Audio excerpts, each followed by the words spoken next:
તો સીધા જઈશું સોમનાથ, જ્યાં વડાપ્રધાન નરેન્દ્ર મોદી વર્ચ્યુઅલી લોકાર્પણ કરી રહ્યા છે અતિથિ ગૃહનું।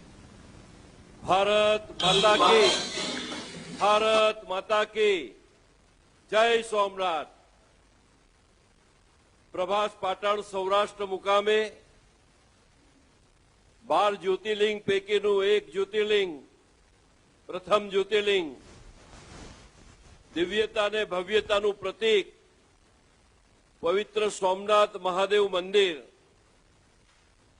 ભગવાન સોમનાથ દાદાની ભક્તિ કરીએ, દર્શન કરીએ, પૂજા કરીએ, સ્મરણ કરીએ અને ધન્યતા અનુભવીએ।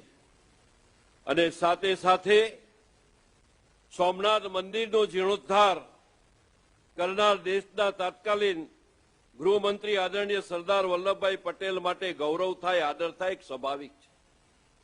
સમગ્ર દેશવાસીઓનું સ્વાભિમાન એટલે આપણા સરદાર સાહેબ। કાશી, બનારસ, ઉત્તર પ્રદેશ મુકામે આવેલ 12 જ્યોતિર્લિંગ પૈકીનું એક જ્યોતિર્લિંગ, દિવ્યતા અને ભવ્યતાનું પ્રતીક પવિત્ર વિશ્વનાથ મહાદેવ મંદિર।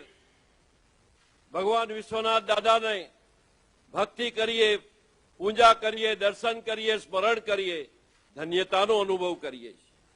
અને સાથે સાથે કાશી વિશ્વનાથ મંદિરનો જીર્ણોદ્ધાર કરનાર દેશના પ્રધાનમંત્રી, વિશ્વના નેતા, હિન્દુસ્તાનના સર્વાધિક લોકપ્રિય નેતા આદરણીય નરેન્દ્રભાઈ મોદી સાહેબ માટે ગૌરવ થાય, આદર થાય। અમારા વડાપ્રધાન અમારું અભિમાન છે। વિશ્વ નેતા અને આદરણીય પ્રધાનમંત્રી નરેન્દ્રભાઈ મોદી સાહેબના આજે શુભ હસ્તે દિવ્યતા અને ભવ્યતાના પ્રતીક રૂપે પ્રભાસ પાટણના પવિત્ર તીર્થસ્થાન સોમનાથ દાદાના સાનિધ્યમાં નવું સોપાન, નવું સાકાર થયેલ અતિથિગૃહ સર્કિટ હાઉસ, એનું લોકાર્પણ આપણા આદરણીય નેતા નરેન્દ્રભાઈ મોદી સાહેબના શુભ હસ્તે જઈ રહ્યું છે, તેનું અમને બધાને ગૌરવ છે। આદરણીય વડાપ્રધાન શ્રી નરેન્દ્રભાઈ મોદી સાહેબને આ તબક્કે હું હૃદયના ઉમળકાભર સાથે એમનું હાર્દિક સ્વાગત કરું છું અને અભિનંદન પાઠવું છું। આપણા લોકલાડીલા મુખ્યમંત્રી આ કાર્યક્રમના અતિથિ વિશેષ રૂપે આપણી વચ્ચે જોડાયેલા મુરબ્બી શ્રી ભૂપેન્દ્રભાઈ પટેલ સાહેબ પણ, એમને પણ આ વર્ચ્યુઅલી કાર્યક્રમ આપણા વર્ચ્યુઅલના માધ્યમથી ઉપસ્થિત રહ્યા છે, ત્યારે તેમનું પણ હૃદયપૂર્વક સ્વાગત કરું છું। નવસારીના સાંસદ અને ભારતીય જનતા પાર્ટી ગુજરાત પ્રદેશના અધ્યક્ષ આદરણીય સી.આર. પાટીલ સાહેબ પણ આપણી સાથે આજે વર્ચ્યુઅલના માધ્યમથી જોડાયા છે, તેમને પણ હું સ્વાગત કરું છું અને અભિનંદન પાઠવું છું।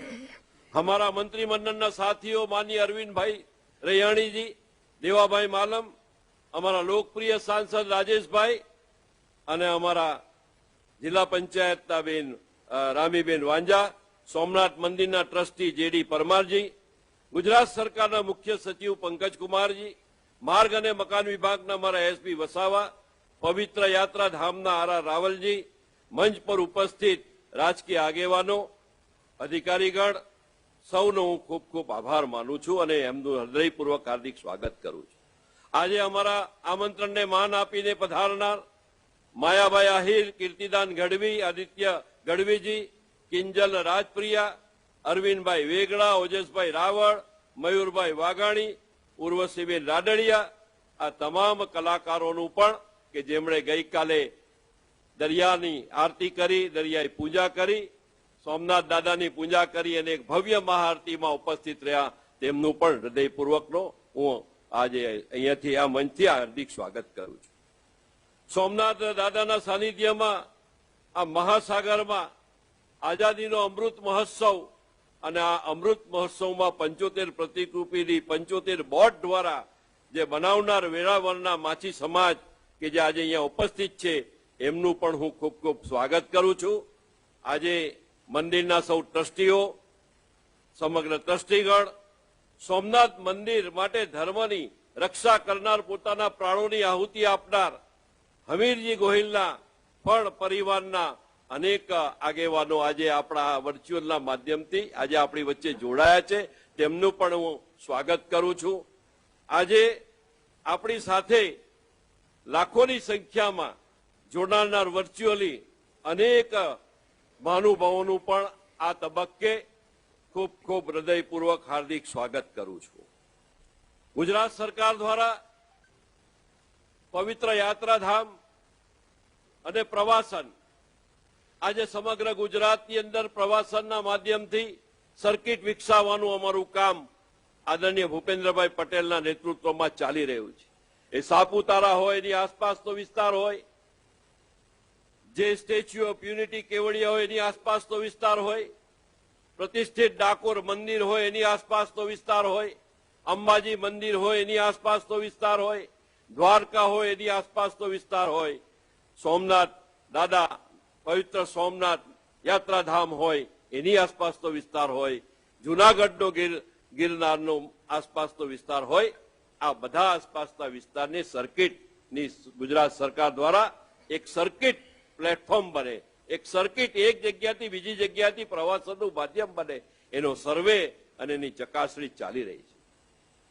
આજે મને જણાવતા આનંદ થાય છે કે અમારા પવિત્ર યાત્રાધામ અને વિકસાવવાનું, એમાં અનેક પ્રકારની સુવિધા આપવાનું, એ સ્વચ્છતા અભિયાન હોય, એ સોલાર સિસ્ટમ હોય, એની બહારની વાત કરીએ તો બસ સ્ટેન્ડની વાત હોય, ટ્રાફિક માટે બાયપાસ રોડ હોય, અનેક સાધન સુવિધા સગવડ ઉપલબ્ધ કરાવવામાં અમારી સરકાર કટિબદ્ધ છે. ત્યારે ફરીથી આજે આપણું જે ભવ્ય સોમનાથ મહાદેવના મંદિરના નજીકના સાનિધ્યમાં આપણી વચ્ચે અહીંયા ઉપસ્થિત એક અતિથિગૃહ, એક મોટામાં મોટું આપણે કહી શકાય, એક ભવ્ય કહી શકાય એ પ્રકારનું આજે સર્કિટ હાઉસનું લોકાર્પણ આપણા સૌના પ્રેરણા સ્ત્રોત આદરણીય નરેન્દ્રભાઈ મોદી સાહેબના શુભ હસ્તે થઈ રહ્યું છે. સૌનો હૃદયપૂર્વક આવકારું છું, સાહેબને ખૂબ ખૂબ અભિનંદન પાઠવું છું. ભારત માતા કી જય. હવે હું આપણા ગુજરાત રાજ્યના મુખ્યમંત્રી આદરણીય શ્રી ભૂપેન્દ્રભાઈ પટેલ સાહેબને વિનંતી કરું છું કે આવો સાહેબ, અમને સૌને માર્ગદર્શન આપો.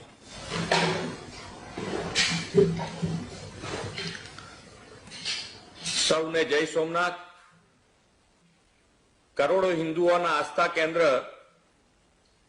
પવિત્ર યાત્રાધામ સોમનાથ વેરાવળમાં નવનિર્મિત અતિથિગૃહના લોકાર્પણ અવસરે વર્ચ્યુઅલ માધ્યમથી ઉપસ્થિત આદરણીય પ્રધાનમંત્રી શ્રી નરેન્દ્રભાઈ મોદી સાહેબ, કેબિનેટના મારા સાથી માર્ગ મકાન મંત્રી શ્રી પૂર્ણેશભાઈ મોદી, રાજ્ય કક્ષાના મંત્રી અને સોમનાથ જિલ્લાના પ્રભારી મંત્રી શ્રી અરવિંદભાઈ રયાણી, દેવાભાઈ માલમ, વર્ચ્યુઅલ માધ્યમથી જોડાયેલા સાંસદ અને ભારતીય જનતા પાર્ટીના પ્રદેશ અધ્યક્ષ સી આર પાટીલજી, સાંસદ શ્રી રાજેશભાઈ ચુડાસમા, સોમનાથ ટ્રસ્ટના ટ્રસ્ટીશ્રીઓ, મુખ્ય સચિવ શ્રી પંકજકુમાર, સૌ પદાધિકારી શ્રીઓ, સૌ કલાકારશ્રીઓ, આમંત્રિત ભાઈઓ અને બહેનો. આપણી સંસ્કૃતિમાં 12 જ્યોતિર્લિંગનો મહિમા છે. તેમાંના પ્રથમ જ્યોતિર્લિંગ ભગવાન સોમનાથ મહાદેવના આ ધામના સર્વગ્રાહી વિકાસના આયામોમાં આજે એક નવું પ્રકરણ ઉમેરાઈ રહ્યું છે. સોમનાથ ટ્રસ્ટના અધ્યક્ષ શ્રી અને આદરણીય વડાપ્રધાન શ્રી નરેન્દ્રભાઈના કરકમળો દ્વારા લોકાર્પિત થનારું 41 રૂમનું સ્ટેટ ઓફ ધ આર્ટ અતિથિગૃહ સોમનાથ દર્શને આવનાર યાત્રિકો માટે આગવું નજરાણું બનશે.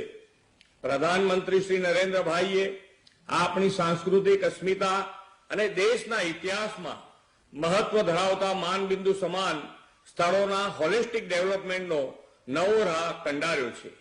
જીવ અને શિવને જોડતું વિશ્વ પ્રસિદ્ધ શ્રદ્ધા સ્થાનક સોમનાથ વિશ્વ પ્રસિદ્ધ પ્રવાસન ધામ બને એ દિશામાં એક પછી એક પગલાં લેવાઈ રહ્યા છે. તાજેતરમાં જ વડાપ્રધાનશ્રીએ વર્ચ્યુઅલી સોમનાથ એક્ઝિબિશન સેન્ટર, સમુદ્ર પથનું લોકાર્પણ તેમજ પાર્વતી મંદિરનો શિલાન્યાસ કર્યો છે. યુગોથી શિવ ભક્તિનો મહિમા છે અને ત્રેતા યુગમાં સ્વયં ભગવાન શ્રી કૃષ્ણએ તેમની અંતિમ લીલાના પ્રસંગો દ્વારા આ તીર્થને હરિહર ધામ બનાવ્યું છે.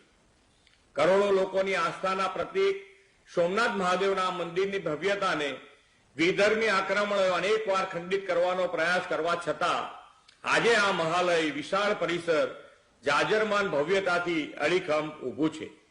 શ્રી સોમનાથ મંદિર આપણી રાષ્ટ્રીય જાગૃતિનું એક અણનમ પ્રતીક છે. સોમનાથ પર મોહમ્મદ ગજનીએ કરેલા આક્રમણથી ખંડિત થયેલા મંદિરને આઝાદી બાદ ભવ્ય સ્વરૂપ આપવાનું સ્વપ્ન સરદાર સાહેબે જોયું હતું. દેશ આઝાદીનો અમૃત મહોત્સવ પ્રધાનમંત્રી શ્રી નરેન્દ્રભાઈની પ્રેરણા અને માર્ગદર્શનથી ઉજવી રહ્યો છે. સરદાર સાહેબે સોમનાથ મંદિરની ભવ્યતા અને દિવ્યતાના જોયેલા સ્વપ્નને આઝાદીના અમૃત મહોત્સવ વર્ષે આદરણીય નરેન્દ્રભાઈ સોમનાથ ટ્રસ્ટના અધ્યક્ષ તરીકે પાર પાડી રહ્યા છે. આ નવનિર્મિત અતિથિ ગૃહ એ શૃંખલાની એક અગત્યની કડી છે. શ્રી નરેન્દ્રભાઈની કેન્દ્ર સરકાર સરદાર સાહેબે દશકો પહેલા જોયેલા સ્વપ્નને સાકાર કરી રહી છે. આજે શ્રી નરેન્દ્રભાઈ સોમનાથના વિશ્વ કક્ષાની પ્રવાસન યાત્રા સુવિધાઓ વિકસાવવાનું કાર્ય કરી રહ્યા છે. આ જ વિચાર અંતર્ગત કેન્દ્ર સરકારની પ્રસાદ યોજનાના અમલમાં પણ આવી છે. પ્રસાદ યોજના અંતર્ગત સોમનાથ ધામમાં યાત્રીઓની સુવિધા માટે અનેક વિકાસના કામો થઈ રહ્યા છે. હયાત પ્રવાસ ધામોનું રીડેવલપમેન્ટ પણ સતત થતા જાય, ટુરિઝમના નવા આકર્ષણો પણ ઉમેરાતા રહે તેવી તેમની નેમ છે. 24/7 સ્વચ્છતા સભા સહિતની સુવિધા અહીં વિકસી છે. વડાપ્રધાન શ્રી નરેન્દ્રભાઈ મોદીએ ગ્રીન ક્લીન એનર્જીના વ્યાપક ઉપયોગથી દેશમાં પર્યાવરણ પ્રિય વાતાવરણ આપવાની પહેલ કરીને વિશ્વને પણ એક નવો માર્ગ ચીધ્યો છે. પ્રધાનમંત્રીશ્રીએ સ્વયં જેના અધ્યક્ષ છે તે સોમનાથ મંદિર પરિસરમાં સોલાર રૂફટોપ અને સોલાર એનર્જીના ઉપયોગથી 200 કેવીએ ગ્રીન ક્લીન એનર્જીનો વિનિયોગ થયા છે. એટલું જ નહીં, યાત્રાધામનું પર્યાવરણ પણ શુદ્ધ રહે તે માટે ગેસ્ટ હાઉસ અને ટોયલેટમાં ઝીરો ડિસ્ચાર્જ અંતર્ગત એસટીપી બનાવવામાં આવ્યો છે અને રોજનું 1.25 લાખ લીટર ગંદુ પાણી શુદ્ધ થઈ બાગ બગીચા વગેરેમાં રીયુઝ થાય છે. આદરણીય પ્રધાનમંત્રીએ દેશની સાંસ્કૃતિક અસ્મિતાના આવા ભવ્ય વિરાસત ધરાવતા સ્થાનો અને તેની આસપાસના ધામોને સમય અનુકૂળ વિકાસવાની સાંકળવાનો આયામ ઉપાડ્યો છે. આ આયામ વોકલ ફોર લોકલને વેગ આપીને આત્મનિર્ભર ભારત તરફનું એક નક્કર કદમ છે એમ હું સ્પષ્ટપણે માનું છું. એટલું જ નહીં, આપણી પ્રાચીન અને પુરાતન ખેત પદ્ધતિને પણ હવે વિશ્વ સમક્ષ બેક ટુ બેઝિકના મંત્રથી ઉજાગર કરવાનો કૃષિ ક્રાંતિ યજ્ઞ શ્રી નરેન્દ્રભાઈએ આરંભ્યો છે. આપણા કિસાનોને રાસાયણિક ખાતરથી મુક્ત થઈ નેચરલ ફાર્મિંગ, પ્રાકૃતિક ખેતી દ્વારા ખેત ઉત્પાદન ક્ષેત્રે આત્મનિર્ભરતા માટે પ્રધાનમંત્રીશ્રીએ પ્રેરિત કર્યા છે. વડાપ્રધાન શ્રી સોમનાથ ટ્રસ્ટના અધ્યક્ષ તરીકે આ યાત્રાધામમાં વર્લ્ડ ક્લાસ સુવિધા વિકસાવી સોમનાથને વર્લ્ડ સ્પિરિચ્યુઅલ ડેસ્ટિનેશન બનાવવામાં સંકલ્પબદ્ધ છે. એ જ પરિપાટીએ વિશ્વને પ્રાકૃતિક ખેતી તરફ વાળીને નેચરલ ફાર્મિંગ દ્વારા વર્લ્ડ એગ્રીકલ્ચર મેપ પર ભારતને અગ્રીમ સ્થાને પહોંચાડવાના બ્રાન્ડ એમ્બેસેડર પણ બનશે. સૌના સાથ, સૌના વિકાસ, સૌનો વિશ્વાસ અને સૌના પ્રયાસ સાથે હવે સૌના સ્વાસ્થ્ય માટે તેમણે પ્રાકૃતિક ખેતીની મુહિમ ઉપાડી છે. આજે ગુજરાતને તેમના વરદ હસ્તે મળેલી આ નવીન અતિથિ ગૃહની ભેટ સોમનાથ ધામની ભવ્યતા, દિવ્યતામાં વધુ એક ઉમેરણ બનશે એવો મને વિશ્વાસ છે. આદરણીય વડાપ્રધાનશ્રીને આ માટે ખૂબ ખૂબ આભાર વ્યક્ત કરું છું. ભગવાન સોમનાથની કૃપા આપણા પર અને પ્રધાનમંત્રી શ્રી નરેન્દ્રભાઈ મોદી પર વરસતી રહે અને સૌનો આરોગ્ય, સુખાકારી, સમૃદ્ધિ, પ્રગતિ જળવાઈ રહે એ જ સોમનાથ દાદાના ચરણોમાં પ્રાર્થના. જય સોમનાથ, જય જય ગરવી ગુજરાત.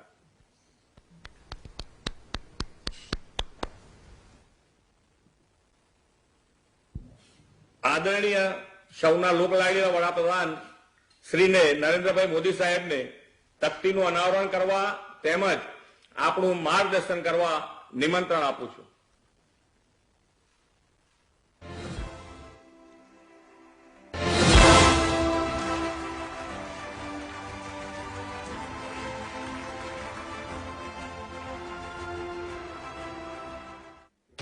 द्वादश ज्योतिर्लिंग में प्रथम है जिनका स्थान, वही है सौराष्ट्र के श्री सोमनाथ भगवान. प्रथम ज्योतिर्लिंग के रूप में पूरे विश्व को अपनी अनुपम शक्ति का एहसास दे रहा श्री सोमनाथ मंदिर। इस मंदिर को कई विदेशी ताकतों ने 17 बार ध्वंस करने के प्रयत्न किए, पर आज तक यह अडिग है। आजादी के बाद 13 नवंबर 1947 को भारत के लौह पुरुष श्री सरदार वल्लभ भाई पटेल ने सोमनाथ का पुनर्निर्माण करने का निश्चय किया। 23 जनवरी 1949 के दिन सोमनाथ ट्रस्ट की स्थापना हुई और उस वक्त के बाद कदम दर कदम श्री सोमनाथ क्षेत्र में वृद्धि ही होती आई है।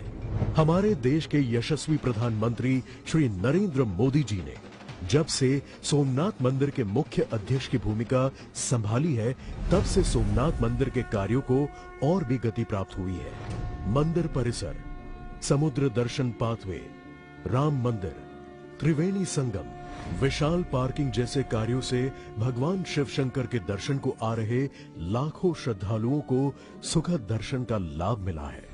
बड़ी संख्या में श्रद्धालुओं के आने के कारण यहाँ नजदीक में ही अतिथि गृह की जरूरत लंबे समय से महसूस की जा रही थी।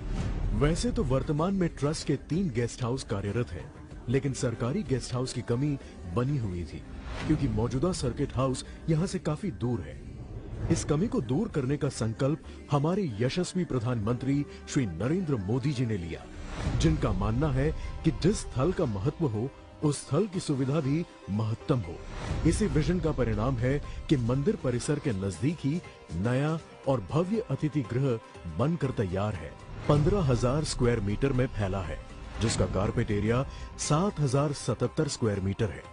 इस अतिथि गृह में विविध सुविधा से सज्ज कुल 48 कमरे बनाए गए हैं। विशाल पार्किंग के साथ बनाया गया यह 4 मंजिला अतिथि गृह यात्रियों को भगवान श्री सोमनाथ के निकट रहने का अवसर प्रदान करेगा। अतिथि गृह के बाहर बनाई गई लॉन व गार्डन यहाँ से मंदिर एवं समंदर के साथ सूर्यास्त का नजारा दिखाएगा।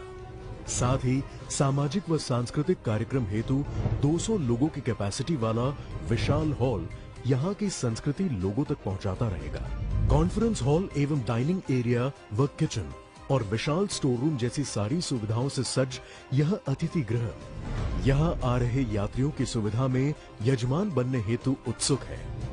30 करोड़ से अधिक की लागत से बने इस नए अतिथि गृह से श्रद्धालुओं को सोमनाथ क्षेत्र में किफायती और बेहतर सुविधा मिलेगी। टूरिज्म का विकास होगा, आरामदायक स्टे एवं पुण्य दर्शन प्राप्त होंगे। यात्रा कर रहे लोगों की दुविधा हरने वालों को यात्रा जितने पुण्य प्राप्त होते हैं, ऐसे ही भगवान श्री सोमनाथ को मिलने आ रहे यात्रियों को सुविधा प्रदान कर रहे देश के यशस्वी प्रधानमंत्री श्री नरेंद्र मोदी जी के कर कमलों से आज इस अतिथि गृह का लोकार्पण हो रहा है। जय सोमनाथ।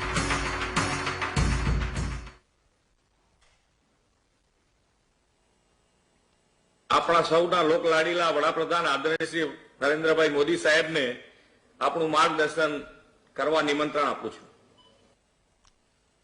जय सोमनाथ। कार्यक्रम में उपस्थित गुजरात के मुख्यमंत्री श्री भूपेंद्र भाई पटेल,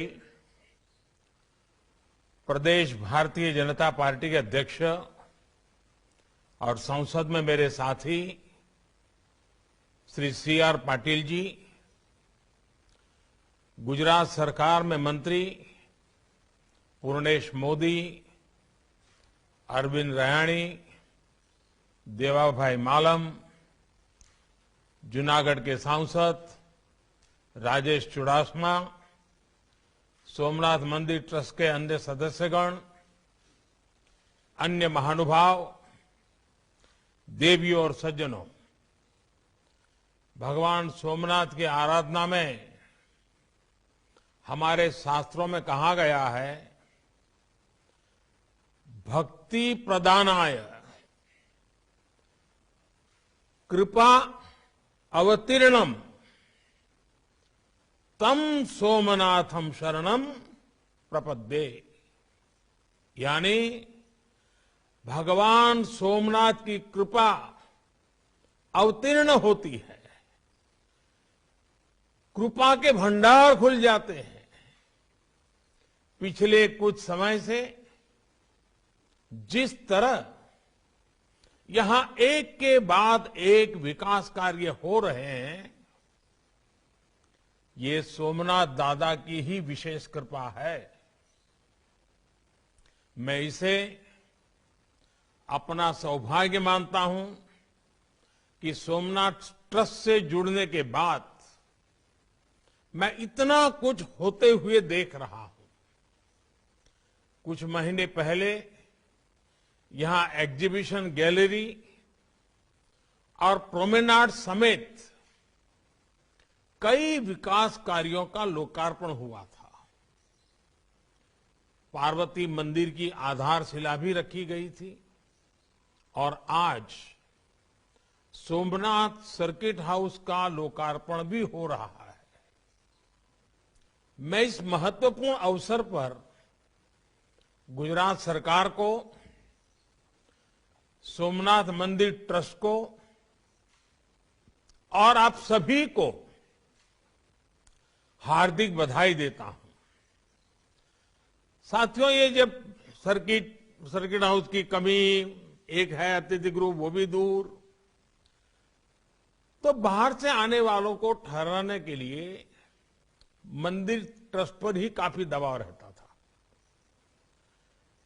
अब ये सर्किट हाउस बनने के बाद, एक स्वतंत्र व्यवस्था बनने के बाद, और वो भी मंदिर के से कोई ज्यादा दूर नहीं है,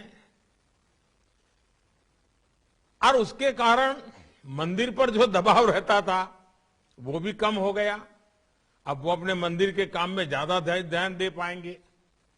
मुझे बताया गया है कि इस भवन को इस तरह बनाया गया है, यहां रुकने वाले व्यक्तियों को सी व्यू मिले, समुद्र दर्शन होते रहे। यानी लोग जब यहां शांति से अपने कमरे में बैठेंगे तो उन्हें समुद्र की लहरें भी दिखेगी और सोमनाथ का शिखर भी नजर आएगा। समंदर की लहरों में, सोमनाथ के शिखर में उन्हें समय के थपेड़ों को चीरकर गौरवान्वित खड़ी भारत की चेतना भी दिखाई देगी। इन बढ़ती हुई सुविधाओं की वजह से भविष्य में दीव हो, गीर हो, द्वारिका हो, बेट द्वारिका हो, इस पूरे क्षेत्र में जो भी यात्री आएंगे, सोमनाथ एक प्रकार से इस पूरे टूरिज्म सेक्टर के क्षेत्र का एक सेंटर पॉइंट बन जाएगा, एक बहुत बड़ा महत्वपूर्ण ऊर्जा केंद्र बन जाएगा। साथियों, जब हम अपनी सभ्यता की चुनौतियों से भरी यात्रा पर नजर डालते हैं तो अंदाज होता है कि भारत सैकड़ों वर्षों की गुलामी में किन हालातों से गुजरा है। जिन परिस्थितियों में सोमनाथ मंदिर को तबाह किया गया और फिर जिन परिस्थितियों में सरदार वल्लभ भाई पटेल के प्रयासों से मंदिर का जीर्णोद्धार हुआ, वो दोनों ही हमारे लिए एक बहुत बड़ा संदेश है। आज आजादी के अमृत महोत्सव में हम देश के अतीत से जो सीखना चाहते हैं, सोमनाथ जैसे आस्था और संस्कृति के स्थल उसके अहम केंद्र हैं। साथियों, अलग अलग राज्यों से, देश और दुनिया के अलग अलग कोनों से सोमनाथ मंदिर में दर्शन करने हर साल करीब करीब 1 करोड़ श्रद्धालु आते हैं। ये श्रद्धालु जब यहां से वापस जाते हैं तो अपने साथ कई नए अनुभव, कई नए विचार, एक नई सोच लेकर के जाते हैं। द्वारकाधीश मंदिर, रुक्मणी मंदिर, गोमती घाट समेत और भी ऐसे कितने ही विकास कार्यों को ऑलरेडी हम लोगों ने पूर्ण कर लिया है। ये यात्रियों को सुविधा भी दे रहे हैं और गुजरात की सांस्कृतिक पहचान भी मजबूत कर रहे हैं।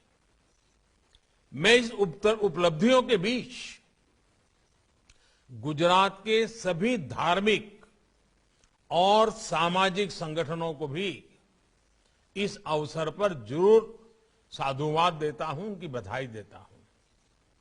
आपके द्वारा व्यक्तिगत स्तर पर भी जिस तरह विकास और सेवा के काम सतत किए जा रहे हैं,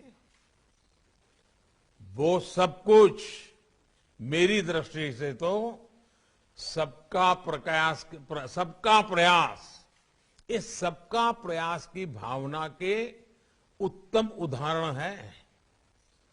सोमनाथ मंदिर ट्रस्ट ने कोरोना की मुश्किलों के बीच जिस तरह यात्रियों की देखभाल की, समाज की जिम्मेदारी उठाई, उसमें जीव ही शिव, ये जीव ही शिव के हमारे विचार के दर्शन होते हैं। साथियों, हम दुनिया के कई देशों के बारे में सुनते हैं कि उनकी अर्थव्यवस्था में पर्यटन का योगदान कितना बड़ा है, इसको बहुत प्रमुखता से दर्शाया जाता है। हमारे यहां तो हर राज्य में, हर क्षेत्र में, दुनिया के देशों में, एक एक देश में जितनी ताकत है उतनी हमारे एक एक राज्य में है। ऐसी अनंत संभावनाएं हैं। आप किसी भी राज्य का नाम लीजिए, सबसे पहले मन में क्या आता है? गुजरात का नाम लेंगे तो Somnath, Dwarka, Statue of Unity, Dholavira, Kutch का रण, ऐसे अद्भुत स्थान मन में उभर आते हैं। यूपी का नाम लेंगे तो अयोध्या, मथुरा, काशी, प्रयाग, कुशीनगर, विंध्याचल जैसे अनेकों नाम एक प्रकार से अपने मानस छवि पे छा जाते हैं। सामान्य जन का हमेशा मन करता है कि इन सब जगहों पर जाने को मिले। उत्तराखंड तो देवभूमि ही है। बद्रीनाथ जी, केदारनाथ जी वहीं पर है। हिमाचल प्रदेश की बात करें तो मां ज्वाला देवी वहीं है, मां नैना देवी वहीं है। पूरा पूर्वोत्तर देवी और प्राकृतिक आभा से परिपूर्ण है। इसी तरह रामेश्वरम जाने के लिए तमिलनाडु, पुरी जाने के लिए उड़ीसा, तिरुपति बालाजी दर्शन के लिए आंध्र प्रदेश, सिद्धि विनायक जी के लिए महाराष्ट्र, सबरीमाला के लिए केरला का नाम आता है। आप जिस किसी भी राज्य का नाम लेंगे, तीर्थाटन और पर्यटन के एक साथ कई केंद्र हमारे मन में आ जाएंगे। ये स्थान हमारी राष्ट्रीय एकता का, एक भारत श्रेष्ठ भारत की भावना का प्रतिनिधित्व करते हैं। इन स्थलों की यात्रा राष्ट्रीय एकता को बढ़ाती है। आज देश इन जगहों को समृद्धि के एक मजबूत स्रोत के रूप में भी देख रहा है। इनके विकास से हम एक बड़े क्षेत्र के विकास को गति दे सकते हैं। साथियों, पिछले 7 सालों में देश ने पर्यटन की संभावनाओं को साकार करने के लिए लगातार काम किया है। पर्यटन केंद्रों का ये विकास आज केवल सरकारी योजना का हिस्सा भर नहीं है, बल्कि जन भागीदारी का एक अभियान है। देश की हेरिटेज साइट्स, हमारी सांस्कृतिक विरासतों का विकास इसका बड़ा उदाहरण है। पहले जो हेरिटेज साइट्स उपेक्षित पड़ी रहती थी, उन्हें अब सबके प्रयास से विकसित किया जा रहा है। प्राइवेट सेक्टर भी इसमें सहयोग के लिए आगे आया है। इनक्रेडिबल इंडिया और देखो अपना देश जैसे अभियान आज देश के गौरव को दुनिया के सामने रख रहे हैं, पर्यटन को बढ़ावा दे रहे हैं। स्वदेश दर्शन योजना के तहत देश में 15 थीम बेस्ड टूरिस्ट सर्किट भी विकसित किए जा रहे हैं।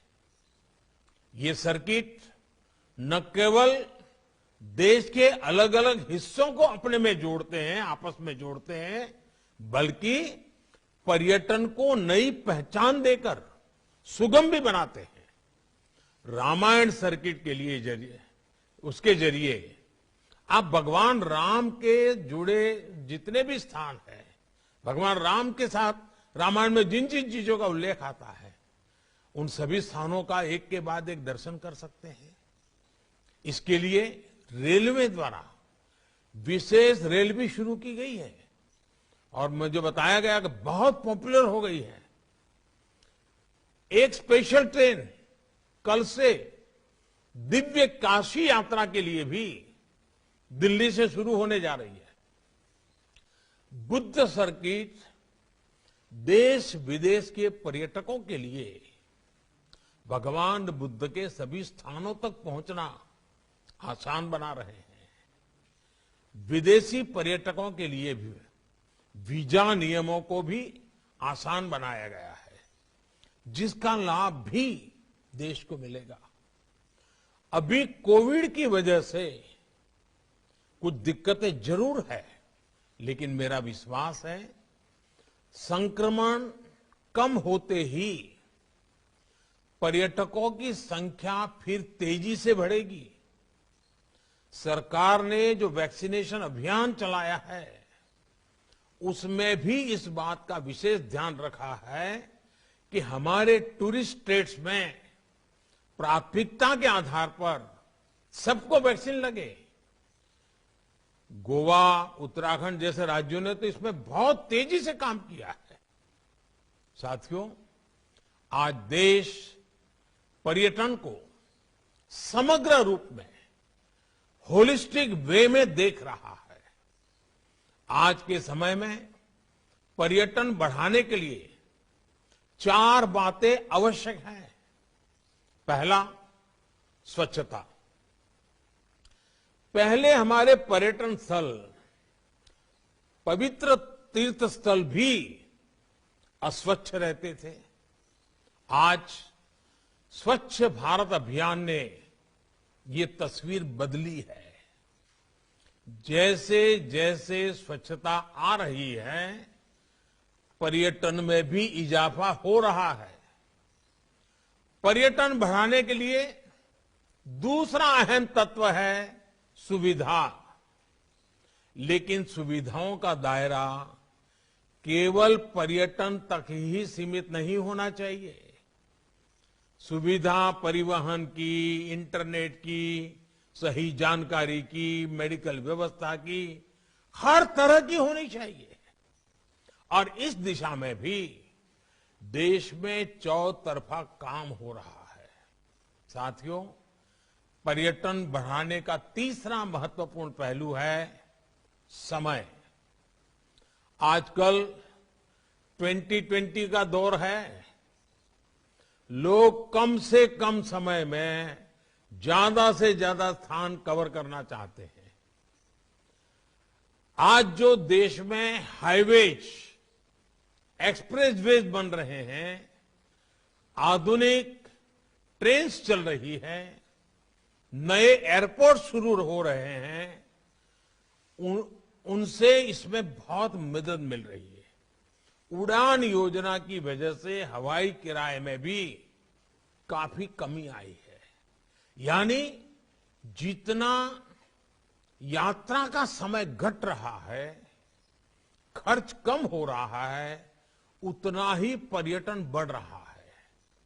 अगर हम गुजरात को ही देखें तो हमारे यहां बनासकांठा में अंबाजी के दर्शन के लिए, पावागढ़ में कालिका माता के दर्शन के लिए, गिरनार में अब तो रोपवे भी हो गया है, सातपुड़ा में कुल मिलाकर 4 रोपवे काम कर रहे हैं। इन रोपवे के शुरू होने के बाद पर्यटकों की सुविधा में वृद्धि हुई है और पर्यटकों की संख्या में भी बढ़ोतरी देखी जा रही है। अभी कोरोना के प्रभाव में काफी कुछ रुका हुआ है, लेकिन हमने देखा है कि जब स्कूल कॉलेज को जो विद्यार्थी एजुकेशन टूर पर जाते हैं उन्हें भी ये ऐतिहासिक स्थान बहुत कुछ सिखाते हैं। जब देश भर में ऐसे स्थानों पर सुविधाएं बढ़ रही है तो विद्यार्थियों को भी सीखने समझने में आसानी होगी, उनका देश की विरासत से जुड़ाव भी बढ़ेगा। साथियों, पर्यटन बढ़ाने के लिए चौथी और बहुत महत्वपूर्ण बात है हमारी सोच। हमारी सोच का इनोवेटिव और आधुनिक होना जरूरी है, लेकिन साथ ही साथ हमें अपनी प्राचीन विरासत पर कितना गर्व है ये बहुत मायने रखता है। हम में ये गौरव भाव है, इसलिए हम भारत से चोरी की गई मूर्तियों को, पुरानी धरोहरों को दुनिया भर में से वापस ला रहे हैं। हमारे लिए हमारे पूर्वजों ने इतना कुछ छोड़ा है, लेकिन एक समय था जब हमारी धार्मिक सांस्कृतिक पहचान पर बात करने में संकोच किया जाता था। आजादी के बाद दिल्ली में कुछ गिने चुने परिवारों के लिए ही नवनिर्माण हुआ, लेकिन आज देश उस संकीर्ण सोच को पीछे छोड़कर नए गौरव स्थलों का निर्माण कर रहा है, उन्हें भव्यता दे रहा है। ये हमारी ही सरकार है जिसने दिल्ली में बाबा साहब मेमोरियल का निर्माण किया। ये हमारी ही सरकार है जिसने रामेश्वरम में एपीजे अब्दुल कलाम स्मारक को बनवाया। इसी तरह नेताजी सुभाष चंद्र बोस और श्यामजी कृष्ण वर्मा जैसे महापुरुषों के साथ जुड़े हुए स्थानों को भव्यता दी गई है। हमारे आदिवासी समाज के गौरवशाली इतिहास को सामने लाने के लिए देश भर में आदिवासी म्यूजियम भी बनाए जा रहे हैं। आज केवड़िया में बनी स्टैच्यू ऑफ यूनिटी पूरे देश का गौरव है। कोरोना काल शुरू होने से पहले बहुत ही कम समय में 45 लाख से ज्यादा लोग स्टैच्यू ऑफ यूनिटी को देखने आ चुके थे।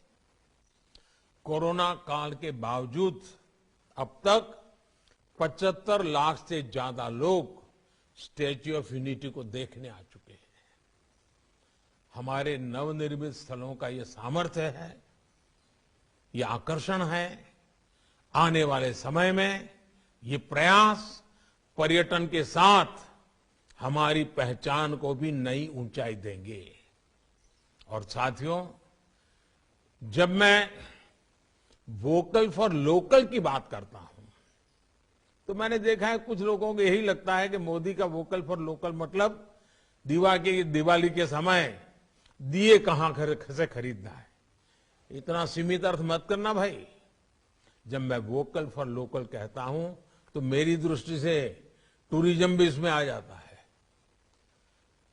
मेरा तो हमेशा आग्रह रहता है कि जो भी अगर परिवार में बच्चों की इच्छा है, विदेश जाना है, दुबई जाना है, सिंगापुर जाना है, मन करना है, लेकिन विदेश जाने का प्लान करने से पहले परिवार में तय करो।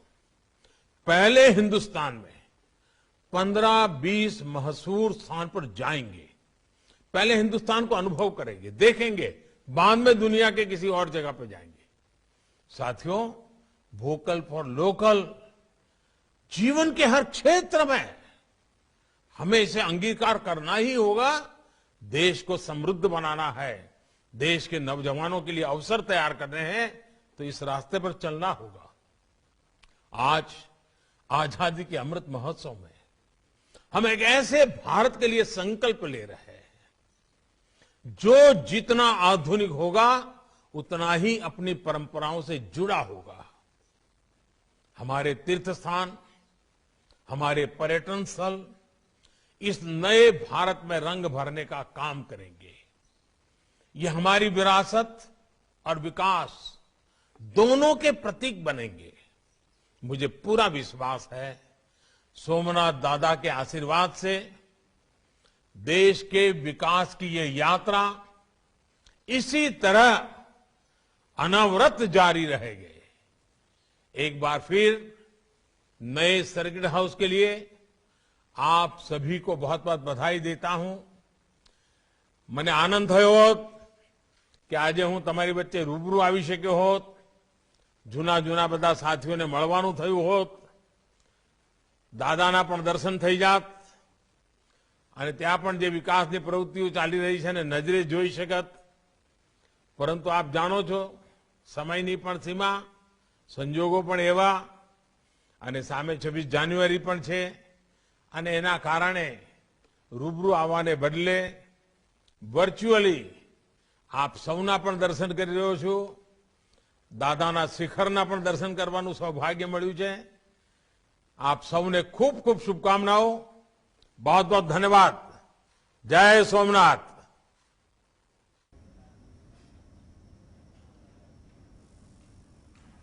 તો વડાપ્રધાન મોદીએ સોમનાથમાં અતિથિ ગૃહનું લોકાર્પણ કર્યું. 30.55 કરોડના ખર્ચે અતિથિ ગૃહને ખુલ્લો મૂક્યો અને તેમણે જણાવ્યું કે સોમનાથમાં દરેક વર્ષે 1 કરોડ શ્રદ્ધાળુઓ આવે છે. કેટલાક સાગર જેવા તો વડાપ્રધાન મોદીના હસ્તે સોમનાથમાં 30.55 કરોડના ખર્ચે અતિથિ ગૃહનું લોકાર્પણ કરવામાં આવ્યું. આ પ્રસંગે તેમણે વર્ચ્યુઅલી સંબોધન કરતા જણાવ્યું કે ભગવાન સોમનાથની કૃપા સદાય રહે. સોમનાથમાં અનેક વિકાસના કામો થઈ રહ્યા છે તો ભગવાન સોમનાથની કૃપા હંમેશા રહે તેવું તેમના દ્વારા કહેવામાં આવ્યું હતું. સોમનાથ ટુરિઝમ ક્ષેત્રનું કેન્દ્ર બનશે. સોમનાથ મંદિરમાં દર વર્ષે 1 કરોડ દર્શનાર્થીઓ આવતા હોય છે. સરકારના પ્રયત્નોથી મંદિરનો જીર્ણોદ્ધાર થયો છે અને હવે અનેક વિકાસના કાર્યો કરવામાં આવી રહ્યા છે. સર્કિટ હાઉસના રૂમમાંથી દરિયાની લહેરોને પણ જોઈ શકાશે. તો સોમનાથમાં શિવનું દર્શન સોમનાથમાં થઈ રહ્યું છે તેવું પણ તેમના દ્વારા કહેવામાં આવ્યું હતું.